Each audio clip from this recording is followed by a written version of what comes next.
Hello friends, welcome to our channel CSC study. इससे previous video में हमने C++ language से रिलेटेड कुछ टॉपिक्स को क्लियर किया था, जिसमें हमने कुछ ऑपरेटर्स को पढ़ा था। तो हम कर रहे हैं आज operators number part 2। Next operator है हमारे पास sign of operator. Size of operator क्या होता है? ये एक यूनिरी ऑपरेटर होता है, और जो साइज ऑफ ऑपरेटर होता है इसका यूज क्यों करते हैं हम? रिटर्न करने के लिए। क्या रिटर्न करने के लिए? नंबर ऑफ बाइट्स को रिटर्न करने के लिए जो ऑपरेंड ऑक्यूपाई करता है मेमोरी में। अब जैसे हम क्या करते हैं, प्रोग्राम बनाने के लिए हम सबसे पहले क्या करेंगे? वैल्यू को डिक्लेयर करेंगे। सबसे पहले हम कर रहे हैं वेरिएबल्स को डिक्लेयर कर रहे हैं। अगर हम चाहते हैं तो उसके अंदर हम क्या कर सकते हैं? वैल्यू को इनिशियलाइज भी कर सकते हैं। जैसे मैंने लेट कर लिया या डिक्लेयर कर दिया कि इंट एक्स को मैंने मान लिया। अब हमें पता है कि एक्स क्या है? वेरिएबल है। और इंट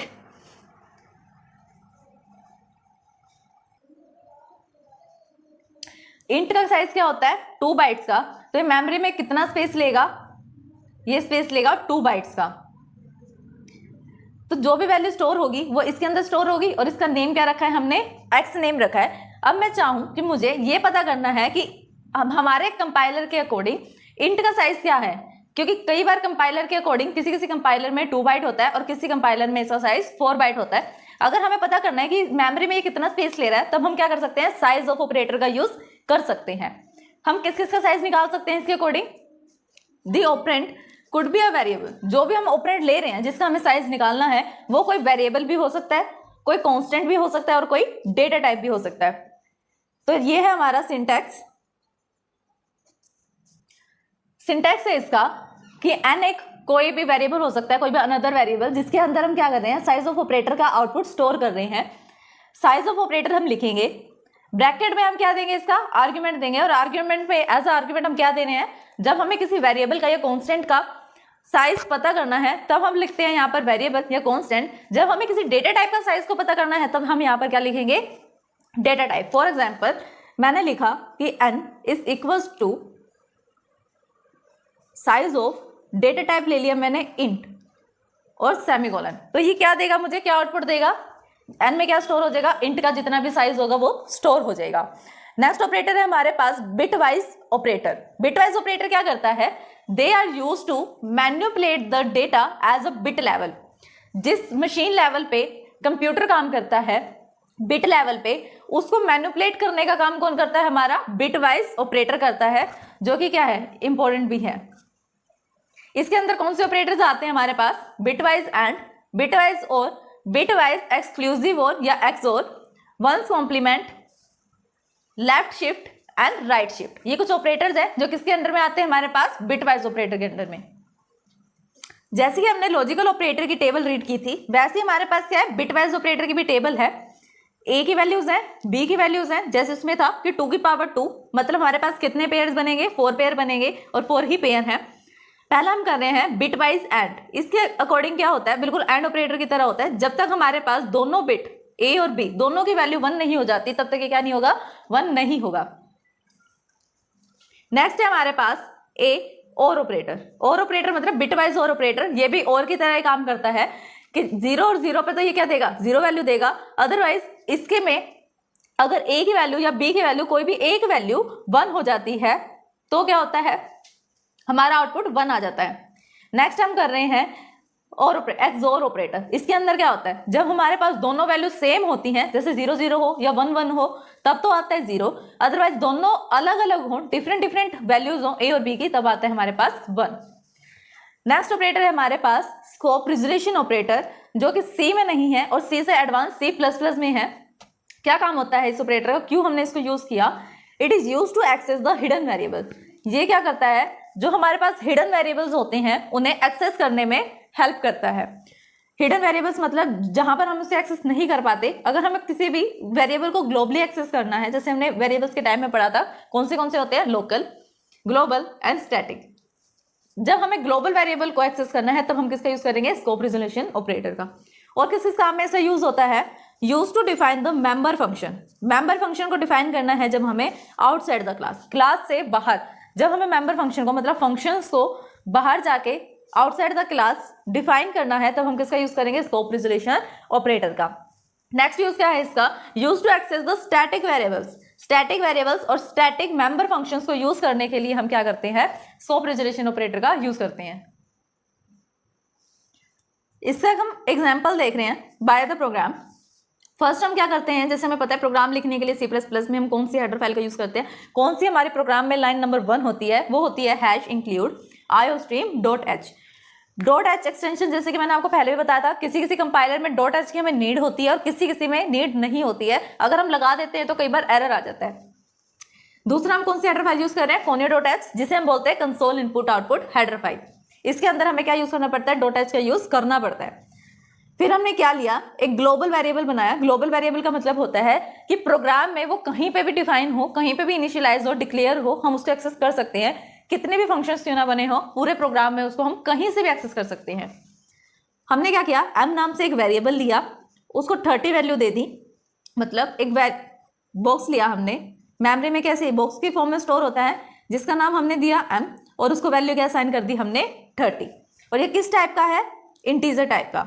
इंटीजर टाइप का तो कितने बाइट का स्पेस लेगा, ये 2 बाइट का स्पेस लेगा। फिर हमने क्या किया, मेन फंक्शन को स्टार्ट किया। यहाँ पर हम void main का यूज कर रहे हैं, हम int main का भी यूज कर सकते हैं, बस उसके साथ हमें क्या यूज करना पड़ेगा, return 0 at the end of the program. फिर हम यूज कर रहे हैं CLR SCR फंक्शन का, जिसका काम क्या होता है, क्लियर स्क्रीन का। क्लियर स्क्रीन का काम कौन करता है, CLR SCR। Same as it is कि इस फंक्शन का भी यूज टर्बो सी में किया जाता है मोस्टली। जो नए कंपाइलर्स हैं उसके अंदर हम इस फंक्शन का यूज नहीं करते। अब same as it is same name से हमने क्या कर दिया, एक लोकल वेरिएबल भी बना दिया। ग्लोबल का भी नाम क्या था, m, और लोकल का भी नेम क्या है यहाँ पर, m। बस ग्लोबल वाले को कितनी वैल्यू दी हुई है, 30 वैल्यू, और लोकल वाले को वैल्यू कितनी असाइन की हुई है, 10। और ये भी कैसा है, इंटीजर टाइप का है। सी आउट क्या करेगा, जो भी स्ट्रिंग लिखी होगी और जो वैल्यू होगी उसको एज इट इज प्रिंट करेगा, स्ट्रिंग को एज इट इज प्रिंट करेगा। और जो हमारे पास वेरिएबल है उसकी वैल्यू को हम कैसे प्रिंट कराएंगे, डबल कोट्स में नहीं लिखेंगे, सिर्फ सिंपल लिखेंगे। और ये क्या होता है, हमारे पास ऑपरेटर होता है सी आउट का, मतलब जहां पर हम डिस्प्ले करवाते हैं। सी आउट ऑपरेटर का यूज किया, पहले हमने लोकल की वैल्यू को डिस्प्ले करा दिया कि लोकल m की वैल्यू क्या है। नेक्स्ट में हमने ग्लोबल m की वैल्यू को डिस्प्ले करवा दिया। अब हमने क्या किया, डिस्प्ले जब कराया, लोकल को हमने डिस्प्ले कराया तो इसका आउटपुट क्या आना चाहिए, 10 आना चाहिए। और जब हम ग्लोबल को एक्सेस कर रहे हैं तो उसका आउटपुट क्या आना चाहिए, हमारे पास 30 आना चाहिए, क्योंकि ऊपर में क्या है, हमारी वैल्यू 30 है m की। फिर हम क्या कर रहे हैं, ये होता है स्कोप रेजोल्यूशन का symbol. Scope resolution operator, variable का नेम लिखा, उसको हमने क्या कर दी, नई वैल्यू दे दी। अब क्या हुआ, री इनिशियलाइज करा हमने किसको, ग्लोबल वेरिएबल को। अगर मैं यहाँ पर नॉर्मल m = 50 लिख दूं तो ये कौन सी वैल्यू री इनिशियलाइज होगी, लोकल। लेकिन यहाँ पर मैंने स्कोप रेजोल्यूशन ऑपरेटर लगा दिया तो कौन सी वैल्यू री इनिशियलाइज हो रही है, ग्लोबल वेरिएबल। अब जहां पर हमने 30 वैल्यू को स्टोर किया था, वो 30 को काट कर यहाँ पर कौन सी वैल्यू को स्टोर कर देगा, 50। वापस से मैंने प्रिंट करवाया लोकल को और ग्लोबल m को।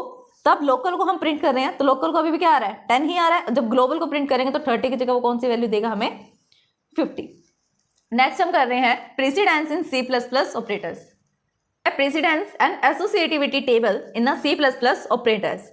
इस टेबल का यूज हम क्यों करते हैं, क्या होता है इस टेबल के अंदर, कि हमें प्रेसिडेंस पता लग जाती है। प्रेसिडेंस मींस प्रायोरिटी पता लग जाती है कि अगर हमारे पास इन सब सिंबल्स का कलेक्शन हो किसी भी वेरिएबल में, या एक्सप्रेशन हमारे पास ऐसा आ जाए जिसके अंदर ऐसे वेरिएबल हो कि प्लस हो और साथ में हमारे पास मल्टीप्लाई हो, दोनों सिंबल हमें एक साथ परफॉर्म करने हैं, ऑपरेशंस को एक साथ परफॉर्म करना है, तो हमें कैसे पता चलेगा कि हमें कौन सी को पहले परफॉर्म करना है। जैसे मैंने एग्जांपल लिया कि a मल्टीप्लाई ब्रैकेट में b + c। अब हमें कैसे पता कि मुझे मल्टीप्लाई पहले करना है या मुझे प्लस वाला पहले करना है। यहाँ तो चलो ब्रैकेट से पता लग रहा है, यहाँ पर अगर ब्रैकेट ना हो, नॉर्मल ऐसे हो a multiply b + c - d, इससे आप क्या पता लगा सकते हो कि इसके अंदर हमें कौन सा ऑपरेशन पहले परफॉर्म करना चाहिए। तो इससे परफॉर्म कैसे करना है, कंप्यूटर से कैसे परफॉर्म कराना है, इसके लिए हमारे पास क्या होती है, प्रेसिडेंस एंड एसोसिएटिविटी टेबल होती है, जिसके अंदर हमें यह पता लगता है कि किसको हमें पहले सोल्व करना है, किसकी प्रायोरिटी हाई है और किस तरीके से सोल्व करना है। लेफ्ट टू राइट सोल्व करना है, मतलब लेफ्ट टू राइट करना है, या राइट टू लेफ्ट सोल्व करना है। तो फर्स्ट है हमारे पास ब्रैकेट्स। ब्रैकेट्स क्या होते हैं, ब्रैकेट को कैसे सोल्व करते हैं हम, लेफ्ट टू राइट करते हैं, ऐसे सोल्व करेंगे ब्रैकेट्स को। सेकंड प्रायोरिटी किसकी है, साइज ऑफ ऑपरेटर की, कॉम्प्लीमेंट की, इंक्रीमेंट डिक्रीमेंट ऑपरेटर की, not equals to and unary minus operator की। इसकी एसोसिएटिविटी क्या होती है, right to left. Same as multiply, divide and modulus operator. फिर आता है हमारे पास प्लस एंड माइनस, नेक्स्ट है left shift right shift, next है हमारे पास 6 नंबर पे less than equals to, greater than equals to, double equals to मतलब कंपेयर वाला, और नॉट इक्वल्स टू। नेक्स्ट है and operator, bitwise and, bitwise और, एक्सोर, लॉजिकल एंड, लॉजिकल और, एंड टर्नरी ऑपरेटर। यहां तक 11 तक जितने भी हमारे पास वैल्यूज है सिवाय की साइज ऑफ ऑपरेटर वाली लाइन को छोड़ के, वहां पर हम क्या कर रहे हैं, एसोसिएटिविटी क्या है, कहां से कहां तक ट्रैवर्स कर रहे हैं, हम लेफ्ट से राइट तक ट्रैवर्स कर रहे हैं। 12th है हमारे पास टर्नरी या कहें कंडीशनल ऑपरेटर, इसकी एसोसिएटिविटी क्या होती है, राइट टू लेफ्ट होती है, मतलब राइट से हम लेफ्ट की तरफ आते हैं। फिर आता है all assignment operators, assignment operators में क्या आ जाता है, ये भी R2L होती है, मतलब राइट टू लेफ्ट होती है। लास्ट, सबसे लास्ट प्रेसिडेंस किसकी होती है, कोमा की, जो क्या होती है, लेफ्ट टू राइट होती है। आई होप कि आपको ये वीडियो समझ में आई होगी। अगर आपको हमारे वीडियोस पसंद आती हैं तो इसे लाइक, ज़्यादा से ज़्यादा शेयर एंड सब्सक्राइब करें। इस वीडियो से जुड़ी हुई नेक्स्ट नोटिफिकेशन के लिए बेल आइकन को प्रेस करें। Thanks for watching my video. Videos को लाइक, शेयर, सब्सक्राइब करना, कमेंट करना ना भूलें।